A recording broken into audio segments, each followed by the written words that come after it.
Hello, I hope somebody is listening. This is a distress call from university. It's cold, old sport, but yet here I am, on the rooftops once again. The city is quieting down. There are so few people on the streets now that the classes are out of term. But I'm still not home, or, I guess, you're still not here, February. Perhaps staying out on the rooftops at night during winter isn't the greatest of ideas. But I still haven't been able to return to the telephone box. The constant ringing, I can't do it anymore. The horrors were never a problem for me.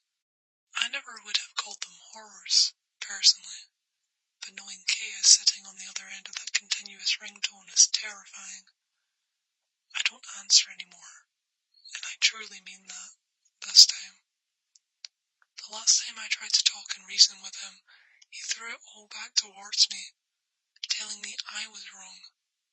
He even started trying to tell me I did things I never remember doing. And you and I both know, old sport, the city affects me in many ways, but it doesn't dare to ever confront my memory. The list is long, but amnesia has never been a side effect of this place. It's almost crazy to think that we once actually worked together at some point, me and Kay, that I used him as a contact, that I trusted him. In fact, yeah, before Kay, I never dared to try and get closer to any contact. People were contacts, not a sidekick, never a friend. And I won't lie, I said I wouldn't, old sport. I really did enjoy spending time with him on patrol. I think he did too.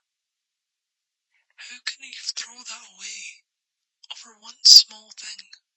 That I don't share the same interests in an activity as him? Am I not allowed to have my own preferences? My own interests? Am I not allowed to be different, to be myself? To be the slightest bit imperfect? The slightest bit human? Perhaps Kay is one of those shapeshifters I mentioned before. Inhuman, and changes instantly into a new person when he interacts with something he doesn't like. With a threat to his kind. A threatening, new, different perspective on life than him. It must be so tiring to be perfect all the time. Who knew such a concept existed? Clearly I've had a bit of a mundane week, old sport. Sorry I don't have much else of an update for you. My biggest trip of the week was when I decided my hair needed re-dyeing, meaning I had to venture out into the packed streets of the city to reach the shops. It's truly an awful time to be in the city right now. I'll tell you a funny story though, old sport. The people on these streets usually all blend together. They all walk simultaneously, as if they always have somewhere to be. But despite such rush, there are rarely any problems with the crowd. For some reason, everyone seems to move out the way for me. I figured this out a while ago, seriously. I'm never forcing my way through people, but rather they seem to always be the ones to move out the way for me. When I try to move out the way, they move with me. Which is why I'm so confused about what happened that day. Because I bumped into someone. Not figuratively, I mean literally bumped into someone. For a while I just stood there, motionless, completely in shock as they began shouting at me, suggesting I look where I'm going next time. I continued to stare, speechless, as they conclude that I'm just like the rest. That statement alone brought me back to reality. Someone, an actual person, telling me that I'm just like the rest. That I was normal. But I'm not. Aren't I? In response, I immediately begin to apologize profusely. I say that they're right. I should have been more careful and that I'm sorry. Over and over. And they say nothing. They look at me in reciprocation, in complete confusion. I didn't realize this until maybe my 15th sorry. To immediately interrupt myself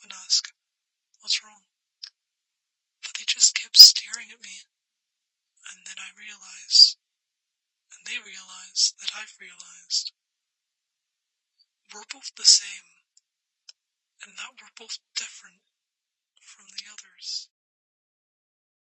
I think we were sitting staring at each other for like 5 minutes straight, mouths both slightly agape. We were both so excited, yet confused at the sheer sight of each other. We studied the other's being as if we were tested on them later. She had hair shorter than mine, just reaching her chin. It had these faded purple streaks, a mix of greens and blues. I presume she must dye it often. It was freezing, yet she had this dress on that cut down to just her knees, which were red, presumably from the cold. The dress was a floral pattern, with soft, warm colours. I wondered whether she had somewhere to be, or maybe she was truly like me, fancy dress with nowhere to go. Her eyes, filled with this deep brown hue, darted up and down, sometimes to meet mine, sometimes to try and understand. She stared at my hands for a while, then my hair, then at my chest. The pink hair might have been a distraction, sure, but I don't think my suit and my gloves are the craziest of sights. Not in the city, that's for sure, especially if she's decided to wear a dress in freezing temperatures. I almost decided on something to say, but with no warning, she just runs off. No joke, old sport, I actually wish I was kidding. With a single blink, as if I had lost the staring competition right then and there.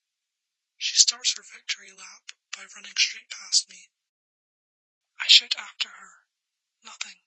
I start waving my arms back and forth in the air, despite being in the middle of a moving crowd still. Nothing. So I started running. For a while I could still see her, as the crowd was parting a path for her, one which I was easily able to follow. But suddenly I turn one corner, and the parting disappears.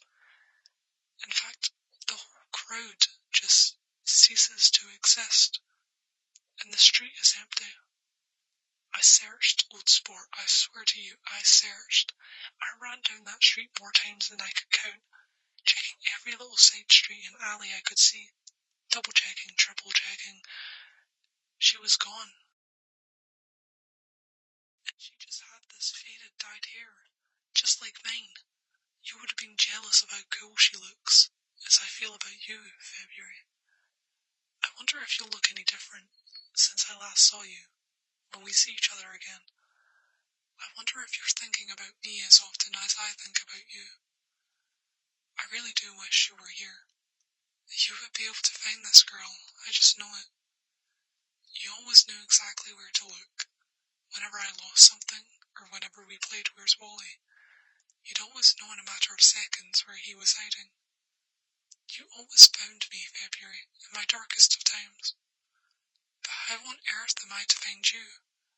If I cannot even find Wally on a page of a children's book, what chance do I have searching the universe for you?